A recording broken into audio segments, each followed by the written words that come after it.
आ गया कागज। सर एक सवाल सर एक सवाल बीजेपी बोल रही है क्योंकि आप पाल की बात कर रहे हैं, तो पाल जो आपकी एमएलए थी उनको आपने निष्कासित कर दिया। अभी रुक जाओ।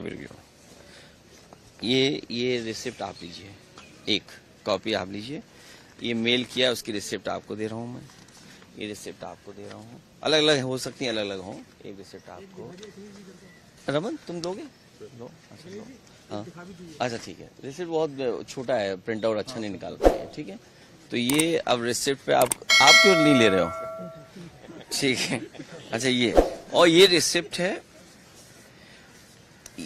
ये विद एफिडेविट से, वो भी मैं दे रहा हूँ आपको, लीजिए। उस दिन भी दिए थे मैंने। लेकिन उन्होंने कहा कि अभी बिहार के चुनाव की बात हो रही है, आप कभी सवाल को। अरे हम चुनाव हार गए, सरकार से बाहर हो गए, ये कोई बात हुई है? अब आप देखिए, सॉरी ये ले लो। अब आप देखिए, कुर्सी, शाहगंज, छिबरामऊ, श्रावस्ती, मणियाऊ, कितने कम डिफरेंस से हम चुनाव हार गए। और डिलीटेड वोट ये दिखाई दे रहे हैं, कितना डिलीटेड वोट है। ये तो वो कम समय में हम आइडेंटिफाई कर पाए।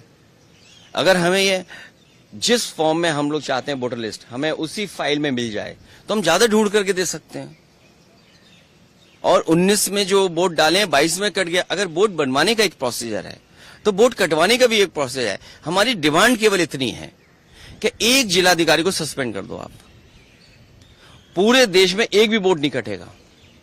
ये कागज है, एफिडेविट है, रिसिप्ट है। आप एक भी डीएम को सस्पेंड कर दिए। और ये लंबी सूची है।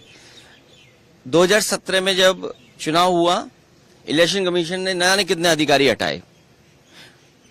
19 में अगर एक भी अधिकारी हटाओ तो बता दो। 22 में अगर एक भी अधिकारी हटाओ बता दो। 24 में एक भी अधिकारी हटाओ तो बता दो। और उससे पहले अगर सरकार दूसरी थी, समाजवादी पार्टी की थी, आप पता करिए कि कितने अधिकारी हटाए गए। डीजीपी हटाए गए, होम सेक्रेटरी, न जाने कितने अधिकारी हटाए गए। लेकिन जब से बीजेपी की सरकार उत्तर प्रदेश में आई है, तब से एक भी अधिकारी नहीं हटाया। एक भी शिकायत पर किसी अधिकारी